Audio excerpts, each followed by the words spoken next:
ऐसे इंसान जिसको इंट्रोडक्शन की ज़रूरत ही नहीं है, इसलिए मैं कोई टाइम नहीं खाऊंगी। Neeraj Chopra, the golden boy of India, the man of the hour, the one person who has salvaged this nation, who is an Olympic success starved nation by getting us a gold medal at the Tokyo Olympics. Neeraj, आपके इस ऐतिहासिक achievement ने युवाओं को तो definitely बहुत प्रेरणा दी है and you have raised the bar for them. So we without any further ado, मुझे लगता है कि हमको सिर्फ आपसे जानना है कि आपकी जर्नी कैसी थी। तो नीरज, सबसे पहला सवाल तो मैं ही शुरू कर लेती हूँ, मैं ही पूछ लेती हूँ, ठीक है? मेरा सवाल तो बहुत सिंपल है, आपको हमारे यहाँ आके कैसा लगा? जी, सच बताऊं तो ओलंपिक में जीत के जब से इंडिया आया हूँ, मतलब सबसे बेस्ट दिनों में से आज मेरा दिन है, क्योंकि बच्चों के साथ सच में दिल से खुशी मिलती है और बहुत अच्छा लगता है कि मुझे अपने पुराने दिन याद आते हैं। ऐसे स्कूल में किसी से मिलने आता और बच्चों से मिलके तो बहुत ही खुशी होती है। तो सच में बहुत ही खुश हूँ। मेरा प्रश्न ये है कि सर वेटर जर्मनी के प्रोफेशनल जैवलिन थ्रोअर, उनका वर्ल्ड रैंकिंग 1 है और उन्होंने 2021 में 90 मीटर 6 या 5 बार फेंका था और आपके वो अच्छे दोस्त भी है, मैंने एक इंटरव्यू में देखा था। तो उनका पर्सनल बेस्ट भी 97 मीटर था। तो थ्रो करने से पहले आपके दिल में या आपके अंदर ऐसा कोई डर था कि ब्रॉन्ज या सिल्वर तो आ ही जाएगा, या आपके अंदर ये दृढ़ निश्चय था कि गोल्ड ही लाना है? और अगर ऐसा कोई डर था तो आपने उसको ओवरकम कैसे किया कि भाई उस डर को आपने हराया कैसे कि बस गोल्ड ही लाऊंगा? बिल्कुल, और काफी अच्छा क्वेश्चन पूछा। और सच में अगर हम बात करें, क्योंकि गोल्ड के लिए सबसे पहला नाम जोहानस वेटर का आ रहा था, कि ऑलरेडी 2 साल से उसको कोई भी नहीं हरा पा रहा था। वो सभी कंपटीशन में, सभी गेम्स में गोल्ड जीत रहा था और वर्ल्ड का सेकंड बेस्ट थ्रो उसने अभी किया था पिछले साल ही। इस साल भी 96 मीटर किया था। तो बिल्कुल नो डाउट सब यही सोच रहे थे कि गोल्ड जोहानस वेटर का है। और मैं जब ओलंपिक में गया था तो क्वालिफिकेशन राउंड के लिए हम जा रहे थे, तो मेरी बात हो रही थी जोहानस वेटर से, तो काफी अच्छे से बात हो रही थी।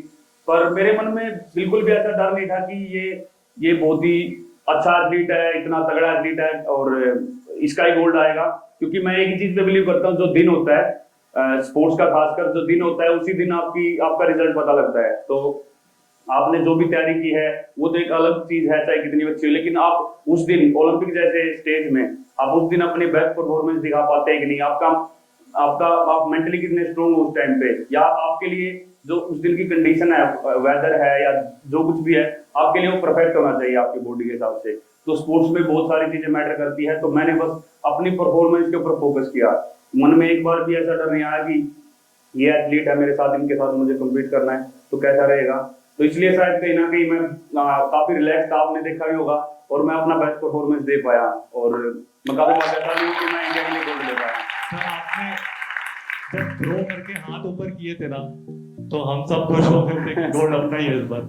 Thank you sir, thank you so much. तो एक कॉमन सी चीज़ जो सुनाई देती है कि हम जो भारतीय लोग हैं, हमारी जेनेटिक्स और जो हमारा खाना पीना है, ये ज़्यादातर कुश्ती और कबड्डी जैसे खेलों के लिए अच्छा है। जो बोलते हैं कि हमारे अंदर नेचुरली बॉडी फैट ज़्यादा होता है कि दूध की वजह से। तो इसका आपके ऊपर क्या कहना है, क्योंकि आपने बहुत अच्छी तरह से गलत प्रूव कर दी थी, तो इसमें आप क्या कहोगे? बिल्कुल सही बात है। काफी ये मानते हैं, मतलब कि इंडियन लोगों का मतलब एथलेटिक्स जैसे खेल में नहीं है, इतना अच्छा फ्यूचर नहीं है, लेकिन अभी काफी चीजें आने लगी हैं इसके बारे में। मतलब एजुकेटेड होना बहुत जरूरी है कि कैसा खान पान कैसा रखना चाहिए और कैसे, क्योंकि खाने के लिए सब कुछ मिलता है यहाँ पे, लेकिन हम वो मसाले वाला खाना ज्यादा पसंद करते हैं, तो उसमें वो थोड़ा एथलीट के लिए सही नहीं है।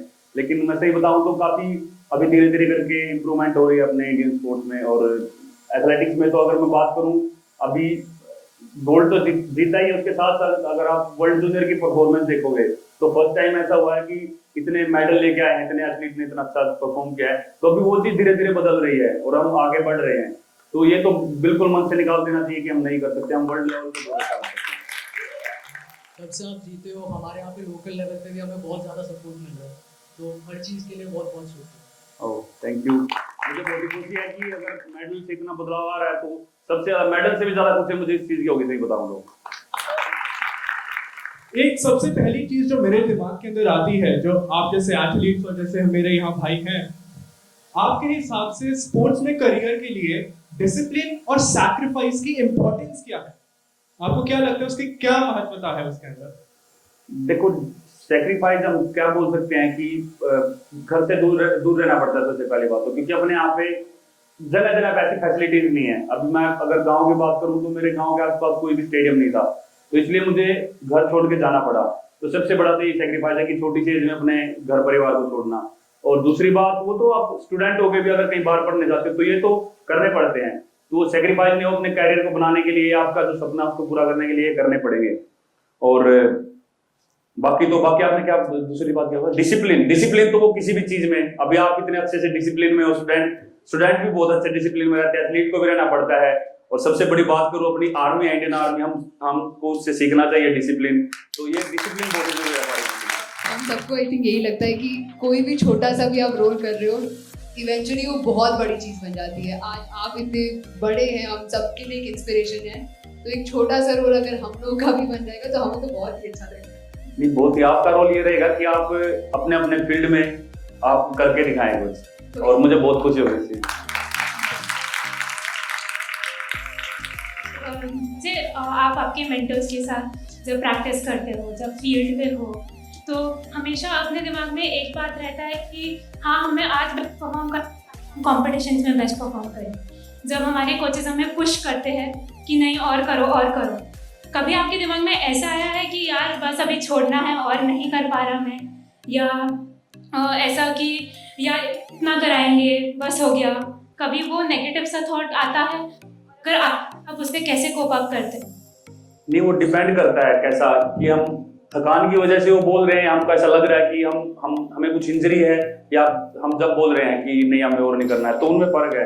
अगर इंजरी है तो वो स्ट्रॉन्ग रीजन है कि हम बोल सकते हैं, कोच उसको समझेगा भी। लेकिन हम थक के या फिर हमारा मन नहीं है, हम कर नहीं सकते इसलिए बोल रहे हैं, तो वो कहीं ना कहीं फिर एक अच्छे एथलीट की निशानी नहीं है, क्योंकि आपको मेहनत तो करनी पड़ेगी। क्योंकि हम यही मानते हैं कि एक लेवल आता है कि इसमें बहुत ज्यादा थक जाते हैं, उसके बाद की जो ट्रेनिंग होती है वो असली ट्रेनिंग होती है। तो बिल्कुल, जब आपको अगर उस लेवल पे जाना है तो आपको थकान के बावजूद भी बहुत ज्यादा ट्रेनिंग करनी पड़ेगी, वो आपको मेंटली बहुत ज्यादा स्ट्रांग होना पड़ेगा उसके लिए। सर, मेरा कोई एक्चुअली क्वेश्चन नहीं है, मेरे को बस ये पूछना है कि अगर आप किसी एस्पायरिंग स्पोर्ट्स पर्सन को एक शब्द में कुछ मोटिवेशनल कुछ कहना चाहेंगे कि वो क्या करे ताकि वो मतलब आगे जाके अपना स्पोर्ट्स का जो सपना है वो पूरा कर सके, तो आप एक अगर सेंटेंस में कुछ बोलना चाहेंगे तो फिर आप वो क्या बोलेंगे? एक सेंटेंस में तो मतलब सबसे जरूरी मैं बोलूंगा पेशेंस, सब्र रखना बहुत जरूरी है आपको, और अपने पर विश्वास रख के बस सब्र रखो। और हार्ड वर्क तो है ही, वो तो मतलब वो तो सबको पता ही है। मेरे 2 क्वेश्चन है। पहला क्वेश्चन तो जैसे अभी कोई भी एथलीट के लिए अभी कोई बड़ा एम रख के उसको चेज करना चाहिए, फिर जैसे स्टेप बाय स्टेप, जैसे अभी मेरे को ये करना है, मैं 60 मीटर लेके चलो, या फिर अभी मेरा 40 है उसको 45 50 ऐसे स्टेप बाय स्टेप।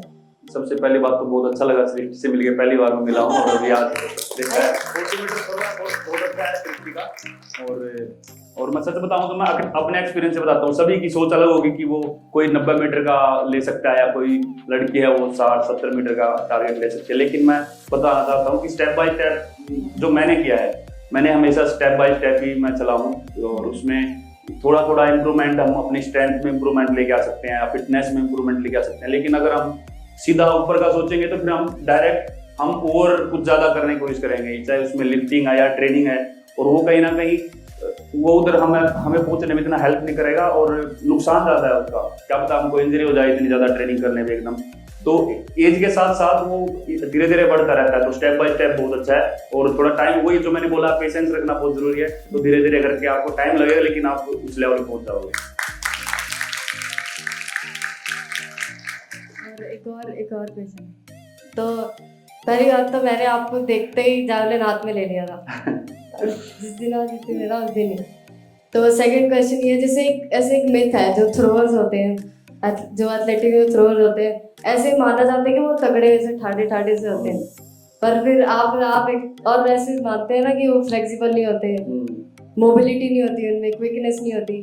तो आपने तो गलत प्रूव कर दिया, तो आपका क्या कहना है? ऐसा कौन मानता है, मतलब दिखने में लगते हैं। जेवलिन थ्रोअर का तो हमेशा से है कि फ्लेक्सिबल है और स्ट्रेंथ भी होती है और बहुत ज्यादा स्पीड की जरूरत है। तो वो बिल्कुल, अगर कोई सच में अगर जेवलिन थ्रोअर्स का कोई ऐसे देखेंगे हिस्ट्री में, तो ये चीज स्टार्टिंग से रहा कि जेवलिन थ्रोअर्स मतलब खासकर एथलेटिक्स में तो ऐसी बॉडी तो होती है कि उनके अंदर स्पीड और फ्लेक्सिबिलिटी और जो स्ट्रेंथ है वो तो ऑटोमेटिकली होनी चाहिए, एक्सप्लोजिव पावर। तो वो, और मैं सच बताऊं तो उसका उसी का फायदा है, क्योंकि हम इंडिया में बोल सकते हैं, इंडिया के अब हमारे थ्रोअर्स ये सोचते थे पहले कि सिर्फ स्ट्रेंथ बढ़ा लो और बस उससे ही काम बन जाएगा, लेकिन अभी वो चीज़ बदल गई है पूरी। अभी पूरा फिटनेस पे काम होता है, फ्लेक्सिबिलिटी बहुत ही जरूरी चीज़ है जेवलिन थ्रो के लिए, और बाकी तो सभी स्पीड है, टेक्निक्स है, वो सारी चीज़ें अभी धीरे धीरे करके आ रही हैं और अभी इसलिए हमारा रिजल्ट इतना अच्छा आ रहा है। और आपने कब शुरू किया था जेवलिन वैसे? मेरे को 1.5 ईयर हो गया। काफी अच्छा थ्रो है मैम, सच में 40 मीटर 1.5 साल में। भैया भैया नेक्स्ट ओलंपिक साथ में चलेंगे। हाँ बिल्कुल, साथ में। यही होना चाहिए मैम, सच में। I have a question that how did you get inspiration? आपको इंस्पिरेशन कैसे मिली जैवलिन थ्रो खेलने की और किससे मिली?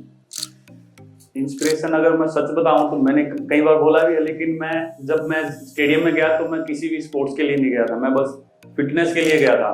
तो मुझे जेवलिन थ्रो का पता भी नहीं था कि जेवलिन क्या है और क्या होता है, मतलब एथलेटिक्स, मुझे स्पोर्ट्स का नॉलेज नहीं था बिल्कुल भी, क्योंकि गांव में और स्कूल में कभी फॉलो नहीं किया था ना। लेकिन जब फर्स्ट टाइम मैं स्टेडियम में गया तो वो बिल्कुल अलग ही माहौल था, काफी खुशी हुई वहां पे जाके। और जब मेरी 3-4 मंथ के बाद मेरी फिटनेस थोड़ी अच्छी हो गई तो मुझे जेवलिन देख देख के काफी खुशी मिलती थी, जो मेरे सीनियर वहाँ पे थ्रो करते थे। तो मेरा मन था कि मैं ट्राई करूँ, और जब मैंने बाकी स्पोर्ट्स भी खेले थे, लेकिन जब मैंने फर्स्ट टाइम जेवलिन को फेंका तो तभी मेरे मन में आ गया था कि मुझे ये स्पोर्ट्स करना है, क्योंकि काफी मन से जो आवाज आती है दिल से, वो मैंने सुनी और उसके लिए पूरी मेहनत की, क्योंकि वो जुनून था उस चीज के पीछे, तो इसलिए मैंने वो शुरू किया। मेरे पास एक और क्वेश्चन है कि लाइक जब आपको वो गोल्ड मेडल मिला अपने देश के लिए, तो आपको कैसा फील हुआ अंदर से? आपके माइंड में क्या चल रहा था? माइंड में बहुत कुछ चल रहा था, मुझे कुछ सच में कुछ समझ में नहीं आ रहा था क्या है, क्योंकि एक एथलीट होने के नाते मेरा सबसे बड़ा ड्रीम था ओलंपिक में मेडल या गोल्ड जीतना, तो सबसे बड़ा ही हो जाता है, क्योंकि मेडल के बारे में सोचते पहले, तो फिर अगर गोल्ड आ गया हमारा तो हमें वो सौभाग्यशाली हम होते हैं कि हमको अपना नेशनल एंथम बजाने का जो है वो मौका मिला देश के लिए, और हमारे साथ साथ मुझे लगता है कि पूरे हमारे देश के लोग वो प्राउड फील कर रहे थे। तो मैं तो बहुत ही खुश था उस मोमेंट पे, क्योंकि मैं फील कर रहा था कि आज जो इतना सोचा था, इतना कुछ कि भाई गोल्ड जीतना है, कभी ओलंपिक में ऐसा कुछ कर पाए, नेशनल एंथम बजवा पाए, तो एक बहुत ही बड़ी बात हो गया एथलेटिक्स के लिए, तो खासकर इंडिया में। तो उस दिन तो बहुत कुछ चल रहा है, जैसे तो मुझे विश्वास नहीं हो रहा था काफी टाइम तक कि मैंने ऐसा कर दिया, पर धीरे धीरे थोड़ा टाइम लगा वो चीज मन में बैठने में। आपके जवाब पे एक सवाल है, आपने जो बोला कि मन की आवाज सुननी चाहिए, कितना जरूरी होता है मन की आवाज सुनना? और आपने कभी एक्सपीरियंस किया है ये चीज कि मैंने कुछ ऐसा सुना या ना सुना विच हैज किसी का इम्प्लीकेशन हुआ हो? ये बहुत ही जरूरी है जी। मन की बात यह है कि मतलब अगर आपका दिल कुछ करने को बोल रहा है, सच्चे मन से आप सोच रहे हो कि मैं इसमें मेहनत कर सकता हूँ या कर सकती हूँ, तो मतलब पेरेंट्स को भी उसमें सपोर्ट करना चाहिए बच्चे को। कई बार मैं बार बार बोलता हूँ कि कई बार पेरेंट्स सोचते हैं कि नहीं ये इसी फील्ड में डालना है बच्चा, तो कई बार पता नहीं वो उसका कुछ और इंटरेस्ट होता है, वो उसको लगता है कि मैं ये करूँगा और मैं इसमें अच्छा कर सकता हूँ, तो वो शायद उनको थोड़ा सपोर्ट करना चाहिए बच्चे को। क्योंकि जब फैमिली में आती है कई बार, क्योंकि बहुत बड़ा डिसीजन होता है ये कि सबसे अलग फील्ड में, क्योंकि पढ़ाई में तो सभी बोलते हैं, लेकिन स्पोर्ट्स एक ऐसा फील्ड है कि आपको पता नहीं है कि फ्यूचर में क्या होने वाला, और आपको रिजल्ट देखने में टाइम लगता है, क्योंकि पढ़ाई में आपको डेली कुछ ना कुछ, आप स्कूल में जा रहे हो कुछ सीख के आ रहे हो, घर पे आते हैं तो पता लगता है कि हाँ, और हम स्टडी करते रहते हैं घर पे तो उनको दिखता है। लेकिन स्पोर्ट्स में क्या है कि हम स्टेडियम में, ग्राउंड में बहुत ज्यादा मेहनत करते हैं, घर पे आके सो जाते हैं, तो उनको ऐसा लगता है कि यार ये कुछ कर भी रहे हैं कि नहीं। तो वो थोड़ा सा उस टाइम पे मुश्किल था, लेकिन थोड़ा टाइम लगा, 1-1.5 साल में मैं नेशनल खेला, मैंने वहाँ पे गोल्ड जीता, तो फिर धीरे धीरे काफी उनको ही पता लगा कि नहीं ये मतलब जो इसने बोला था, जो इसके मन में बात आई थी वो इसने पूरी किया। तो बच्चों को टाइम देना चाहिए और बहुत जरूरी है। सर मेरे पास एक क्वेश्चन है, आपने क्या क्या किया कि आपको गोल्ड मेडल मिल गया? ओके, सबसे पहली बात तो ट्रेनिंग की अपनी मन लगा के, और उसके बारे में बार बार सोचा, मेंटली स्ट्रांग होना पड़ा और 10 साल लगे यहाँ तक पहुँचने में। मतलब जब मैंने शुरू किया 2011 में शुरू किया था और अभी 2021 में जाके मैं ओलंपिक खेल रहा हूँ, तो काफ़ी लंबी जर्नी थी। तो सबसे बड़ी बात है कि ट्रेनिंग की और अपने ऊपर बिलीव रखा। बीच में इंजरी भी आई, काफ़ी ऐसा टाइम भी आया कि मुझे लगा कि यार पता नहीं क्या आगे फ्यूचर में कुछ कर पाऊंगा कि नहीं, क्या मेरा स्पोर्ट्स ना खत्म हो जाए इंजरी की वजह से। लेकिन फिर भी मैं ट्रेनिंग करता गया अच्छे से और जो मेरी टीम थी, सबसे बड़ी जो स्ट्रेंथ है मेरी टीम थी और फैमिली की तरफ से मुझे हमेशा सपोर्ट रहा। तो तभी जाके मैं आज यहाँ तक पहुँचा हूँ। सर पहले तो कांग्रेट्स। Thank you. तो मेरा क्वेश्चन था कि आपकी इतनी सक्सेसफुल जर्नी का सबसे मुश्किल पड़ाव कौन सा था? सबसे मुश्किल पड़ाव इंजरी थी, क्योंकि इंजरी की वजह से मेरा पूरा एक साल वेस्ट हो गया था, क्योंकि मैंने बहुत ज़्यादा ट्रेनिंग की थी। वर्ल्ड चैंपियनशिप थी हमारे 2019 में, उसके लिए, और फिर 2020 ओलंपिक्स थे। पर पूरा जब मेरा सीजन शुरू होने वाला था, जब मैं खेलने के लिए रेडी था, तो उससे कुछ दिन पहले मेरी एल्बो में काफ़ी इंजरी हो गई थी, उसकी वजह से सर्जरी हुई थी। तो पूरा एक साल वो टाइम काफ़ी मुश्किल रहा था कि ऐसा मन में आ रहा था कि ये साल तो पूरा चला ही गया इसकी वजह से, तो अगले साल ओलंपिक्स है तो मैं कैसे कम बैक कर पाऊंगा। वो काफ़ी दिमाग में जो उस चीज़ की बार बार चलती रहती थी वो बातें। लेकिन वही है कि अगर वो जब मैंने बताया था कि थोड़ा आप अपने ऊपर बिलीव रखो और थोड़ा सब्र रखो और साथ में काम करते रहो, अपनी मेहनत करते रहो, तो वो धीरे धीरे करके सभी चीज़ पॉजिटिविटी में बदलते गए। तो मेरा क्वेश्चन है कि जैवलिन ही क्यों, कोई और खेल क्यों नहीं? जैसे इंडिया में क्रिकेट का बहुत ज़्यादा है एंड उसके अलावा ज़्यादा स्पोर्ट्स को इतना इम्पोर्टेंस नहीं देते, तो जैवलिन क्यों? बिल्कुल, क्रिकेट में भी बचपन में खेलता था, काफ़ी गाँव में थे जब हम, क्रिकेट, वॉलीबॉल, और जब मैं स्टेडियम में गया जब भी वहाँ क्रिकेट की भी एकेडमी थी। पर मुझे जो मैंने बताया थोड़ी देर पहले कि मेरे जो मन में बात आई, जो मुझे पसंद आया दिल से कि मैं जैवलिन फेंकूंगा और मुझे इसी में मेहनत करनी है, तो उसके लिए पूरी एक जो जुनून था मेरा उस चीज़ के पीछे, तो क्या पता मैं और किसी स्पोर्ट्स में शायद मैं उस खुशी के साथ ना कर पाता। लेकिन जब मैंने शुरू किया तो उसमें मैं खुश था। उसकी मेहनत जब मैं करता था तो मुझे ये नहीं लगता था कि यार मैं क्यों कर रहा हूँ, अपने शरीर को कष्ट क्यों दे रहा हूँ। वो मुझे काफ़ी अच्छा लगता था, तो इसलिए मैंने वो चूज किया और मैं आज भी खुश हूँ वो डिसीजन लेके। तो सर, मेरा भाई एक स्पोर्ट्समैन है, मैं स्पोर्ट्स में नहीं हूँ, लेकिन मैं स्पोर्ट्स को काफ़ी फॉलो करती हूँ, तो मैं उसके कॉन्टेक्स्ट से आपको क्वेश्चन पूछना चाहूँगी। तो वो 10 साल का अभी और 3 साल से वो स्क्वॉश प्लेयर है, स्क्वॉश खेल रहा है वो। तो सर उसका खेल तो काफ़ी अच्छा है, लेकिन जब पढ़ाई को आता है तो उसको पढ़ाई बिल्कुल पसंद नहीं आती है। तो सर आपने क्या किया कि आपने मतलब कोचिंग और स्टडीज़ और स्पोर्ट्स को आपने बैलेंस कैसे किया? वो आपको काफ़ी आइडियाज़ कर दे, तो अगर मैं उसको आपके कोई शब्द बता सकूँ तो काफ़ी अच्छा होगा। बिल्कुल, मैं अगर बताऊँ तो मैं स्पोर्ट्स जब मैंने शुरू किया तो मैं पढ़ाई को इतना कंटिन्यू नहीं रख पाया, क्योंकि जो मैं स्कूल में पढ़ता था, हमारे स्कूल में स्पोर्ट्स का इतना कल्चर नहीं था।